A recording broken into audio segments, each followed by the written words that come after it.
সকাল সকাল ঘুম থেকে উঠেই তোমাদের দাদাভাইয়ের কাণ্ডকারখানা দেখে মাথাটা পুরো গরম হয়ে গেছে। কালকে রাত্রিবেলা থেকেই বেসিন থেকে কিছুতেই জল পড়ছে না, মানে পুরো বেসিনটা না প্রায় হাফ মতো ভরে গেছিলো। এবার আমি ভেবেছি মনে হয় বাটিটা জাম হয়ে গেছে, তো আমি তো অনেক খোঁচাখুচি করেছিলাম, দেখলাম কিছুতেই জল বেরাচ্ছে না। রাত্রিবেলায় আর তোমাদের দাদাভাইকে ডাকিনি, তখন অনেক রাত্রি, প্রায় 12:30 মতো, ও ঘুমিয়ে গেছিলো। আমি ছেলের বাটি ধুয়ে রাখতে এসছিলাম, তো তখন দেখলাম ওই রকমভাবে বেসিনটা ছিল। সকালবেলা আমি ঘুম থেকে ওঠার আগেই তো তোমাদের দাদাভাই বাড়ি থাকলে চাটা বসাতে চলে আসে, আর সেই চা বসাতে গিয়ে এসে দেখেছে বেসিনের মধ্যে জল, আর বেসিনটাকে এমন খোঁচাখুচি করেছে, ধুমধাম করে বাড়ি মেরেছে, পুরো বেসিনের যে বাটিটা থাকে বসানো ওটা ভেঙে নিচের পাইপ খুলে একাকার হয়ে গেছে জলে জল। আমাকে ডাকেও নি, কিছু বলেও নি। আমি তো নিশ্চিন্ত মনে শুয়ে আছি যে আমার টাইম মতো আমি উঠব। উঠলাম তখন বিছানা থেকে, ছেলেকে খাইয়ে দাইয়ে নামলাম, বাজে 8:30। আমাকে বলল আগে চা খাও, চা খাও, তো রান্নাঘরের দিকে এখন তোমাকে যেতে হবে না। তখন আমি বুঝিনি ব্যাপারটা, জানো তো, জানে আমি তো দেখলেই চিৎকার করব। তারপরে আমি তো আমার মতো মুখ ধুয়ে চা খেলাম, খেতে খেতে দেখলাম প্রায় 9টা বেজে গেছে। এরপরে রান্নাঘরে বাসন বার করতে এসে তখন দেখি পায়ের মধ্যে কেমন ভেজা ভেজা লাগছে। বেসিনের দিকে তাকিয়ে দেখি বেসিন পুরো ফাঁকা। ব্যাপারটা কী হলো, বেসিনের মুখটা দেখতে পারলে পুরো সব খুলে ঠুলে পরিষ্কার করে দিয়েছে, কিন্তু নিচটা কিচ্ছু পরিষ্কার করেনি, পুরো নোংরা, জলে জল পুরো থই থই করছে। দেখেই তো মাথাটা আমার এত গরম হয়ে গেছে, বিশ্বাস করো, যেইটুকুনিও জল মানে আটকে ছিল হয়তো ওটা ঠিকঠাক করা যেত পরে, কিন্তু ওর পাকামির জন্য পুরো ভেঙে চুরে একদম এক করে দিয়েছে। কতক্ষণ চেঁচামেচি করলাম, এক কান দিয়ে ঢোকালো, আরেক কান দিয়ে বার করে দিল, চলে গেল, ও ওর মতো কাজে বেরিয়ে গেল। এরপরে বলো আমি এগুলো পরিষ্কার করে জলের কাজটা করব কখন? এত হুড়োহুড়ি করে আজকে কাজগুলো করতে হয়েছে। আর আজকে বাবানেরও দেখো জামা কাপড় অনেক, আমাদের জামা কাপড় বেশি না, কিন্তু আজকে বাবানের জামা কাপড় অনেক। কারণ ওই যে কালকে রাত্রিবেলায় প্রায় 12:30 অবধি ও জাগা ছিল, আর যতক্ষণ ও জাগা থাকে আমি তো ওকে কাঁথার মধ্যেই রাখার চেষ্টা করি, প্যাম্পার্স পরাই না। যতক্ষণ আমার কাছে কাঁথা, ওর প্যান্ট এগুলো স্টক আছে ততক্ষণ আমি ওকে রাখতে থাকি। সেই করেই প্রত্যেক দিন আমার গামলা অনেক, মানে অনেক জামা কাপড় বেরায় ওর। তো যেহেতু প্যাম্পার্স আমি খুব একটা পরাই না ওকে, সেই কারণে। তো তারপরে আর কোন দিকে কি কাজ করব দিশা করতে পারছি না, কারণ বেজে গেছে এখন 9টা 5। আর 20-25 মিনিট জল আছে, এই 20-25 মিনিট জলের মধ্যে ভাবো আমাকে কিভাবে এখন কাজগুলো সারতে হবে। রান্নাঘরটা সব নামিয়ে ওগুলো বার করে বেসিনের নিচে আমার যা যা জিনিস থাকে, চালের ড্রাম ট্রাম এগুলো সব সরিয়ে ভালো করে মুছে আগে পরিষ্কার করলাম। করে বাসি ঘরটা ঝাঁট দিলাম, আর সাথে সাথে একেবারে জল জল হয়ে গেছিলো, রান্নাঘরটা পুরো মুছেও নিয়েছি, মানে বারান্দাটা দিয়ে পুরো মুছে নিয়েছি। তারপরে বাইরে চলে আসলাম, এসেই দেখো বেসিন মানে সিঁড়ির ঘরের এই জায়গাটা পরিষ্কার, মানে ধুয়ে পরিষ্কার করে দিলাম। সকালবেলাটা এই জায়গায় আমার জল না ঢাললে একদমই ভালো লাগে না। তোমরা সবাই বলো যে তুমি অনেক জল নষ্ট করো। জল নষ্ট করি না গো, এইটুকুনি তো ধুয়ে পরিষ্কার করতেই হয় সকাল টাইমটা। যেহেতু আমি বাসন কোসন নামাবো, তারপরে এই যে আমরা তো ওপরে জুতো পরে হাঁটাহাঁটি করি না, আমরা তো ওপরটায় পুরো খালি পায়েই হাঁটাহাঁটি করি, জুতো তো আমাদের এই নিচে থাকে। এবারে সেই পা নিয়ে বিছানা টিছানায় উঠবো, কুকুরের লোম ঠোম থাকে, সেই কারণে কিন্তু সকালবেলায় আমাকে এই জায়গাটা ধুয়ে পরিষ্কার করে দিতেই হয়। তো এইটুক তো জলের কাজ, যতটুকু জল লাগে ততটুকু তো কাজ করতেই হবে, কিচ্ছু করার নেই। হ্যাঁ, অনেকেই তোমরা বলো যে এরপরে জল পাবে না, তুমি প্রচুর জল নষ্ট করো। সত্যি কথা বলতে একসময় জলের কষ্ট কিন্তু আমিও করেছি, জলের মর্মটা কিন্তু বুঝি। ঠিক আছে, তো যতটুকু লাগবে ততটুকুর মধ্যে তো কাজ করতেই হবে। তো যখন না থাকে, সত্যিই তাই, যখন জল না থাকে তখন সত্যিই বুঝতে পারি। আর সকাল সকাল যদি জামা কাপড়গুলো না ধুই না, কি হয় জানো তো, রোদটা তো ঠিকঠাক থাকে না, এখন শীতের বেলার রোদ, আর বাবানের কাঁথাগুলো না শুকালেই আমি পড়ে যাই চিন্তায়। এই কারণে সবার আগে কিন্তু আমি কলে বসলেই আগে ছেলের জামা কাপড় ধুই, যে ওরটা যদি জল থাকতে থাকতে ধুয়ে দিতে পারি কোনো অসুবিধা নেই। সব জামাকাপড় কেচে ছাদে চলে গেলাম, ছাদে গিয়ে সব জামাকাপড় মেললাম, ঠাকুরের বাসন মাজলাম, আর গামলায় আর জল ভরতে পারিনি। দিদি আসবে তার আগে আবার কলে জল চলেও আসে, তো আজকে আর গামলাটা ভরতে পারিনি। তো চলে আসলাম ঘরের দিকে, এসে দেখলাম ছেলে ঘুমাচ্ছে। ছেলেকে তো সকালবেলায় উঠেছিল, খাইয়ে দাইয়ে দিয়েছি, অনেকক্ষণ প্রায় জাগা ছিল। তারপরে কিন্তু এখনও ঘুমাচ্ছে। আমি আগে বিছানাটা ঝেড়ে দিই, প্রত্যেকদিনই এখন তাই করি। বাইরের কাজটা করে এসে ঘরের দিকে চলে আসি, এসে আগে বিছানাটাকে ঝেড়ে দিই, কারণ ছেলে কখন ঘুমিয়ে পড়ে তার ঠিক নেই। তারপরে আমি বাইরে ঠাইরেগুলো পরিষ্কার করি। সোফার বালিশগুলো মেকে দিয়ে রোদ্দুরে পাঠিয়ে দিলাম, রোদ্দুরে একটু দিয়ে আসলাম। আসলে আমার সোফাটা না একদমই নষ্ট হয়ে গেছে। খুব ইচ্ছে ছিল যে একটা সোফা কাম বেড কিনবো, কিন্তু এর মধ্যে মনে হচ্ছে না হয়ে উঠবে। কারণ বুঝতেই পারছো সামনে যেহেতু আমার অনেক খরচা আছে। এখন সত্যি কথা বলতে সোফা কাম বেডটা মনে হচ্ছে না হবে। আর আমার সোফাটা পুরো ছিঁড়ে গেছে জানো না, সোফার বালিশগুলোতে তো কিচ্ছু নেই, পুরো ছিঁড়ে গেছে বালিশগুলো। কিন্তু একটু টাইমই পাচ্ছি না যে বসে বসে বিছানার চাদর দিয়ে বালিশের ওয়ারগুলোকে বানাবো। কিছুতেই টাইম হয়ে উঠছে না। আর সারাদিন কাজ করার পর যখন বিকেলবেলা গিয়ে একটু বসি বিছানায় বা পিঠটা টান করি, তখন আর এক্সট্রা কোনো কাজ করতে ইচ্ছে করে না। এত পিঠ দিয়ে ঘাড় দিয়ে যন্ত্রণা করে, তখন মনে হয় একটু শুতে পারলেই শান্তি। বারান্দার দিকটা গুছিয়ে দেখো এখন আমি চলে গেলাম, ঘরের দিকটাও গুছিয়ে চলে আসলাম। আর এখন সব কিছু নিয়ে আমাকে কিন্তু বাথরুমের দিকের বেসিনে কাজ করতে হবে। কি হয়েছে জানো তো, মানে বেসিনের কল খুলে কাজ করার এমন একটা অভ্যেস দাঁড়িয়ে গেছে। এখন বলে না, আমার নতুন ঘর বলে না, আমার আগের পুরনো ঘরেও তোমরা দেখেছো রান্নাঘরে কিন্তু আমার মানে গ্যাসের পাশেই বেসিন ছিল। আগাগোড়া একটা অভ্যেসে দাঁড়িয়ে গেছে। আর কি হয়েছে, সকালবেলা তো পরিষ্কার করেছি, দুবার করে আমি পুরো কল খুলে দিয়েছি। মনেই নেই আমার যে নিচ থেকে জল পুরো ভর্তি হয়ে যাবে, কারণ বাটিটা তো নেই, পাইপও লাগানো নেই, পুরো জল ভর্তি হয়ে গেছে। দুবার এরকম হয়েছে, আর আমাকে একই কাজ দুবার করে করতে হয়েছে। তারপরে মনে করে আমি ওইখানে একটা বালতি দিয়ে রেখেছি রান্নাঘরে, মানে বেসিনটার মধ্যে, যে ভুল করে যদিও বা আমি কল খুলেও ফেলি যাতে জলটা নিচে না পড়ে। ওই যে কথায় আছে না, চোর পালালে বুদ্ধি বাড়ে, আমারও অবস্থা হয়েছে তাই। দিদি এসছে, কাজের দিদি এসছে, দেখো এসেই আমাকে বলছে, আসলে দিদির প্রত্যেক দিনের অভ্যাস এসেই যদি দেখে রান্নাঘরের কিছু বাসন আছে নাকি, তো সেই কারণে দিদি দেখতে এসছে বাসন আছে নাকি। দিদি আমাকে বলছে তোমার বেসিনের কী অবস্থা।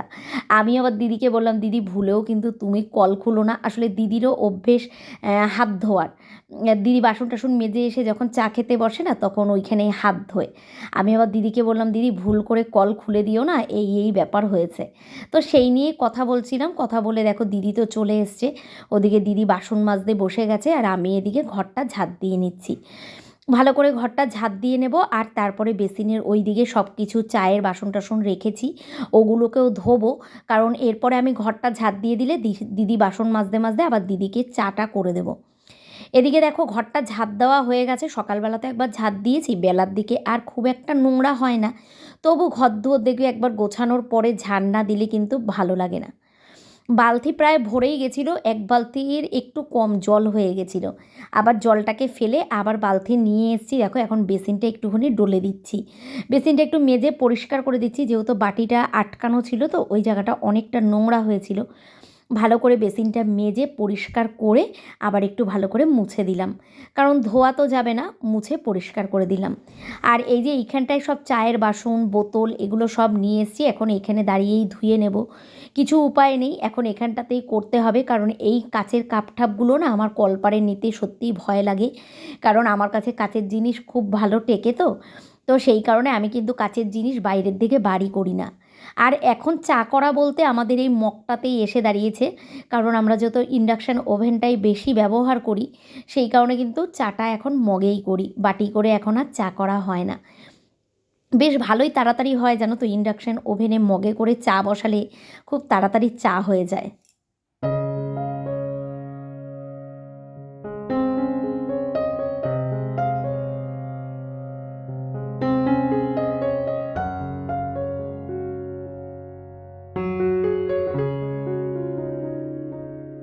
বাড়িতে একটা কোনো অনুষ্ঠান লাগলে দেখবে আলোচনার কিন্তু শেষ হয় না। হ্যাঁ, যখন টাকার কম থাকে, মানে যাদের দেখবে অগাধ পয়সা আছে, কোনো চিন্তাভাবনা নেই, তাদের অত আলোচনার বিষয় দরকার হয় না। কিন্তু আমাদের মতো মধ্যবিত্ত ঘরে সব কিছু মানে সামলে নিয়ে একটা অনুষ্ঠান করা কিন্তু মুখের কথা না। আমার খুব ইচ্ছে আছে আর তোমাদের দাদাভাইয়েরও খুব ইচ্ছে আছে বাবানের অন্নপ্রাশনটা আমরা অনেক বড় করে করব। কারণ দেখো ছেলে আর মেয়ের মধ্যে যখন বয়সের এতটা ডিফারেন্স, ছেলের জন্য আর কিচ্ছু করা হবে না। কারণ ছেলের 5 বছরের জন্মদিন করতে করতে মেয়ের বিয়ে দেওয়ার বয়স হয়ে যাবে। তো সেই কারণেই তোমাদের দাদাভাই বলেছে এই সময়টা যদি আমি ওর জন্য না করতে পারি আর কিন্তু কিচ্ছু করতে পারবো না। কারণ এর পরেই কিন্তু আবার মনার জন্য সব ব্যবস্থা করতে হবে। মানে মোটামুটি 5 বছর পর তো ওকে বিয়ে দেব, তো সেগুলো করতে হবে। তখন কিন্তু আর ছেলের জন্য কিচ্ছু করা যাবে না। চলে গেছেন, আমার ফোনটা একদম চার্জ ছিল না, তাই তোমাদেরকে দেখাতে পারিনি, এখন দেখাচ্ছি। তো মেয়ের তো সামনে জন্মদিন চলে এসছে, তো মেয়ে একটা জামা অর্ডার করেছে। তো আমরা ফ্লিপকার্ট থেকে না অনেক কিছু অর্ডার করেছি, কিন্তু কোনো দিন জামা কাপড় অর্ডার করিনি। সেই কারণে প্যাকেটটাকে খুলে দিয়েছে, খুলে দেখলো জামাটা কেমন আছে, ওরা দেখেই গেল। তো এখন মেয়ে প্যাকেটটা খুলবে। আর আমার এখন কাজ বলতে, এখন মেয়েকে আমি ওই স্যালাডটা একটু বানিয়ে দেবো, ছোলাটা সেদ্ধ করে দেবো। রান্নাঘরটা এখনও মুছতে পারিনি, গ্যাস ট্যাসগুলো মুছবো। এটা করে ঠোরে তারপরে বাইরে যাব। বাইরে আজকে ব্লিচিং পাউডার দেবো, দরজার সামনেটা আর রাস্তাটা এত স্লিপ হয়ে গেছে, তো ওগুলো ব্লিচিং পাউডার দেবো। আর তারপরে যদি থাকে সিঁড়ির ঘরটায় দেবো। ছেলে এখনও ঘুমাচ্ছে, বাজে 11:30। ও ঘুমাক, 12:30 নাগাদ তুলে তারপরে ওকে তেল ঠেল মাখাবো। ততক্ষণে আমি বাইরের এই কাজগুলো করে আসবো, তারপরে রান্নাবান্না যা করার করবো। ঠান্ডাও লেগেছে তো, মানে গলা ব্যথা করছে। দেখবে এখনও পাখা চলছে। তোমরা অনেকেই বলো না যে দিদি পাখা চালাবে না, পাখার অভ্যাস।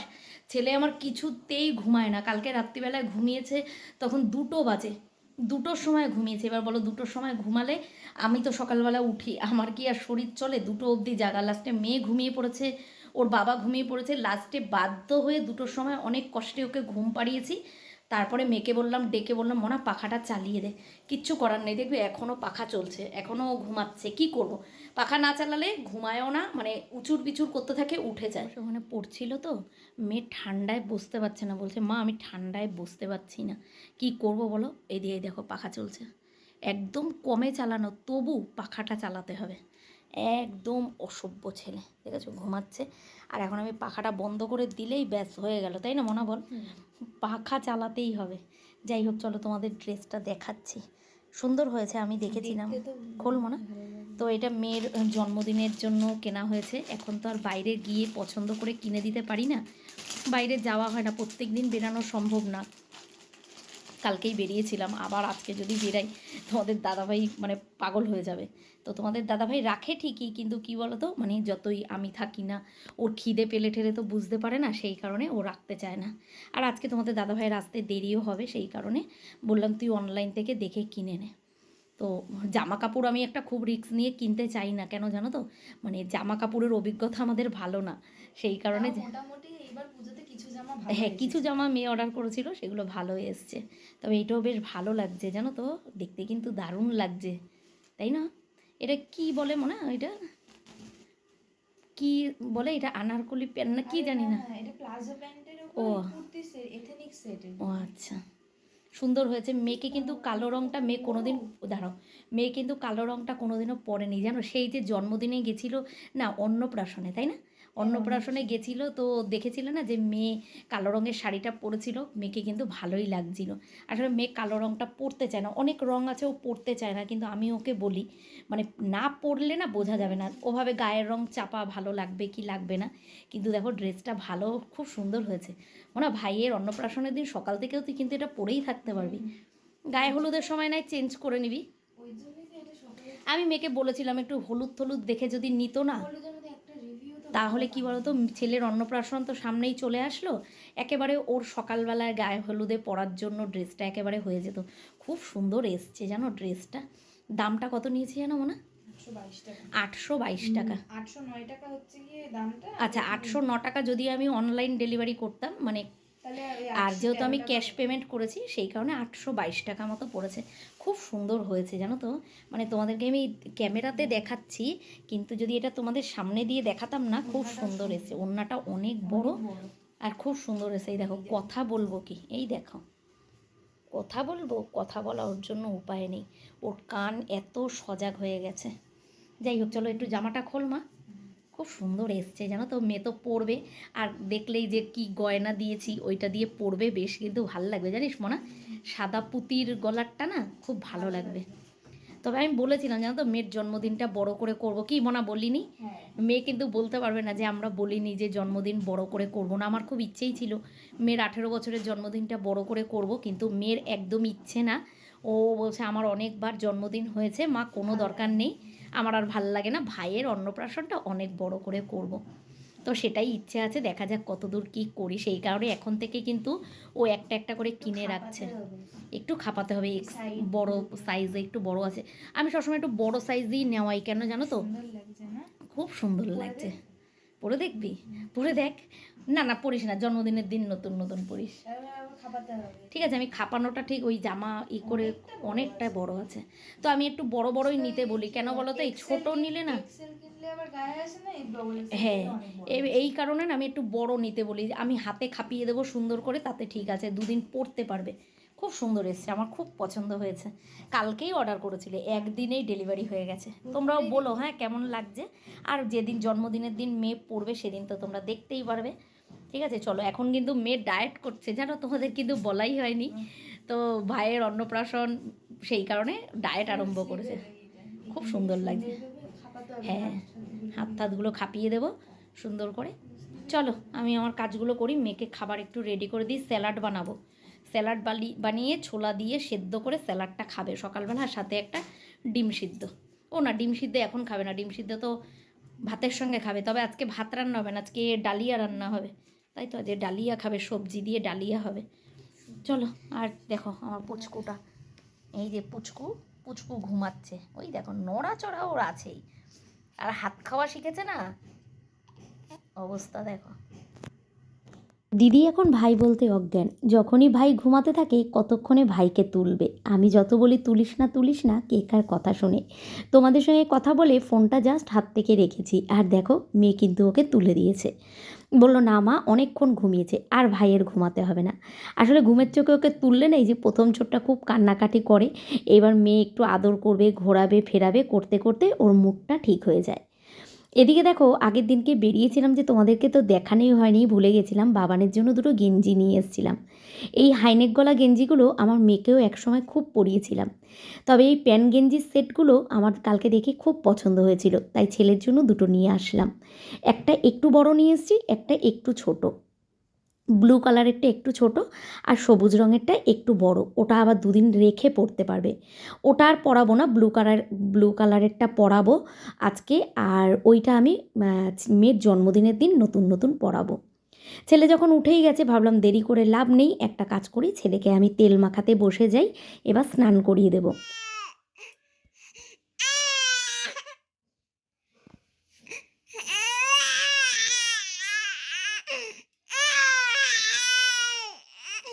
বাবা ফটো ভালো আসছে না, এই তো এই তো এই তো।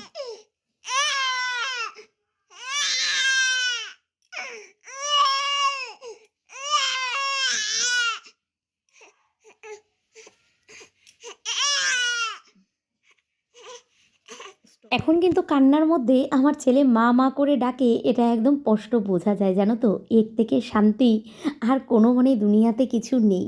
তাই এক এক সময় ভাবি যে সত্যি এক সময় কত মানে ভুল করতে যাচ্ছিলাম, কত বড় ভুল সিদ্ধান্ত নিতে যাচ্ছিলাম। আজকে এই যে কোল জুড়ে যে একজন সন্তান আমার বুকে এসছে, সত্যি কথা আজ ও আমার প্রাণ। মেয়ে তো আছেই, মানে ও হচ্ছে একটা আলাদা জায়গা জুড়েই আছে, বুঝেছো? তো এই কথা মানে যখনই ওকে কোলে নিই আমার সেই পুরনো কথাগুলো মনে পড়ে যায়, যে সত্যি আমি কতটা ভুল ছিলাম, কতটা ভুল সিদ্ধান্ত নিচ্ছিলাম। তো ওর তো কোনো দোষ ছিল না, তাই না? যাই হোক, দেখো এখানে ছেলেকে তো ঘুম পাড়িয়ে দিলাম, স্নান হয়ে গেছে, আর প্রত্যেক দিন ওরকম চেঁচামেচি করে। স্নান করানোর সময় একদম চুপ থাকে, তারপরে যেই জামা প্যান্ট পরাবো, ক্রিম বডি লোশন এগুলো মাখাবো, তখনই কিন্তু এরকম চিৎকার করতে থাকে। যতক্ষণ ওর খাওয়া না হবে মানে কন্টিনিউ ও চিৎকার করতে থাকে, খাওয়া হয়ে গেলে কিন্তু সাথে সাথে ঘুমিয়ে যায়। ওকে আর আলাদা করে ঘুম পাড়াতে হয় না, ও ঘুমিয়ে পড়ে জানো তো নিজে নিজেই। এইটা আমার ছেলের মধ্যে খুব ভালো গুণ আমি প্রথম থেকেই দেখেছি, ওকে ঘুম পাড়াতে হয় না। রাত্রিবেলাও যখন জাগা থাকে তখনও ওকে ঘুম পাড়াতে হয় না আলাদা করে, ওকে খাইয়ে দাইয়ে বিছানায় রেখে দিই, ও ওর মতো খেলতে খেলতে যখন হাঁপিয়ে যায় তখনও ঘুমিয়ে পড়ে। তো এইটা দুপুরবেলাতেও তাই, দুপুরবেলায় খাওয়া দাওয়ার পরেই কিন্তু ও ঘুমিয়ে পড়ে। যাই হোক, ভেবেছিলাম উঠোনের দিকটা ব্লিচিং পাউডার দেবো, তোমাদের বললাম। ছেলেকে তেল মাখানোর পরেই উঠেই আমার শরীরটা এত খারাপ লাগছিল, এত মাথা ঘুরছিল, আমার যেন কিচ্ছু ভাল লাগছে না। আধ ঘন্টা মতো শুয়ে পড়েছিলাম। শুয়ে পড়ে দেখছি শরীরটা এত খারাপ লাগছে, তো মেয়েকে বললাম একটুখানি গরম জল বসিয়ে দিবি 1 গামলা, আমি স্নানটা করে আসি। আমি চলে গেলাম, আধ ঘন্টা শুয়েছিলাম, তারপরে স্নান করতে চলে গেলাম। তার মধ্যে এসে দেখি আমার মেয়ে সব কিছু কেটে কুটে গুছিয়ে রান্না করতে নিয়েছে। এসেই তো আমি একটু চেঁচামেচি করলাম, কেন তুই এগুলো করতে নিলি, আমি ঠিকই উঠে রান্না করতাম। ও বলছে না মা, আজকে আমি ডালিয়াটা করব, তুমি দাঁড়িয়ে দাঁড়িয়ে আমাকে বলে দাও। আসলে এই দেখো, কোনো দিন রান্নাবান্না কিছু করেনি তো, মুগ ডালটা ভাজতে গিয়ে একটু পুড়িয়েও ফেলেছে। আর এখানে ফুলকপি, গাজর, আলু, বিনস সব কেটেছে, কড়াইশুঁটি সব দিয়ে সবজি দিয়ে হবে ডালিয়া। ভালোই কিন্তু লাগে, শীতের দুপুরে কিন্তু এটা ভালোই লাগে। আর অনেক দিন বাদেই আমাদের ঘরে কিন্তু ডালিয়া হচ্ছে। বাবান পেটে থাকতে অনেক খেয়েছি, কিন্তু বাবান হওয়ার পর এখনও অবধি খাইনি। দেখো আমি তো দাঁড়িয়ে আছি, মেয়ে আমাকে কিছু ধরতে দিচ্ছে না, তো আমি বলে বলে দিচ্ছি, ও রান্না করছে। ভাবলাম ও যখন ওদিকটা করছে বারবার একটু উঁকি মারছি আর দেখছি, আর আমি কম্বল কাঁথাগুলো সব তুলে রাখি। এদিকে করতে করতেই তোমাদের দাদাভাই দেখলাম চলে এসছে, আর এই যে সকালে যেই আকামটা করেছিল সেটার এখন ঠিকঠাক করছে। এদিকে বেসিনের বাটিটা নিয়ে এসছে, ও বললো একেবারে নিয়ে এসছি যখন লাগিয়েই দিই। আর এদিকে দেখো আমার কিন্তু রান্নাও হচ্ছে, রান্না হয়েই গেছে, মেয়ে চলে গেল স্নান করতে, আর আমি এখন দাঁড়িয়ে ডালিয়াটা দেখছি। ছেলে কিন্তু ওদিকে ঘুমাচ্ছে, ছেলেকে নিয়ে কোনো চিন্তা নেই, ছেলে উঠবে সেই সন্ধেবেলায়। আর এদিকে তোমাদের দাদাভাই দেখো এটা লাগাতে গিয়ে পুরো রান্নাঘর করে দিয়েছে নোংরা। তো এখন খুব ইচ্ছে করে জানো তো, একটা একটা করে ঘরের আস্তে আস্তে করে একটা একটা সাজানোর জিনিস কিনবো, কারণ হাতে তো বেশি সময় নেই, একটা একটা করে গুছিয়ে রাখবো। আর তার মধ্যে তোমাদের দাদাভাই যদি এরকম একটা একটা আকাম করতে থাকে, মানে বেকার টাকা নষ্ট হয়। যাই হোক, তারপরে দেখো খেয়ে দিয়ে একটু শুয়ে চোখটা লেগে গেছিলো, সন্ধে হয়ে গেছে। আমি তো ঘুমাচ্ছিলাম, মেয়েও ওই পাশে ঘুমাচ্ছিল, আর আমার ছেলে আরামসে উঠে মুখ থেকে দুধ তুলে একদম পুরো মাখিয়ে বসে আছে। ও জেগেই দেখি আমার ছেলে তো একদম হাত খাওয়াতে ব্যস্ত, এই যে নতুন নতুন হাত খাওয়া শিখেছে, অল টাইম মুখে হাত আর চাকুম চুকুম করে হাত চুষবে। ওকে আবার ওঠালাম, উঠিয়ে জামা কাপড় চেঞ্জ করালাম, পরিষ্কার করিয়ে মুখ টুক পুরো পরিষ্কার করিয়েছি। আর এখন সন্ধে পড়ে গেছে, এক্ষুনি সোয়েটার পরাবো, মোজাটা সবে পরিয়েছি। তাই ভাবলাম তোমাদেরকে একবার দেখাই ওর হাত খাওয়াটা। দেখেছো, কোনো আর ফোন দেখলে তো কোনো কথাই নেই, দেখেছো যেদিকে ফোনটা ঘোরাবো ওর নজরটা সেদিকেই, এত ফোন চিনে গেছে। ওর সামনে একদম শুয়ে বসে ফোন দেখাই যায় না, ফোন রাখাই যায় না ওর সামনে, ওকে দেখাতে হবে। তো চলো আজকে ভাবলাম চলো ছেলেকে দেখিয়েই ভিডিওটা শেষ করি। দেখেছো ওর বাবা কিন্তু কথা বলছিল পাশ থেকে, তাই কিন্তু ওরকম হাসছে, কথা বলছে তাই মুখ থেকে হাত সরিয়ে হাসছে। তো যাই হোক, চলো ভিডিওটা তাহলে আজকে এই অবধিই রাখলাম। সবাই ভালো থেকো, দেখা হচ্ছে আগামীকাল নতুন একটা ব্লগের সঙ্গে। আজকের মতো টাটা।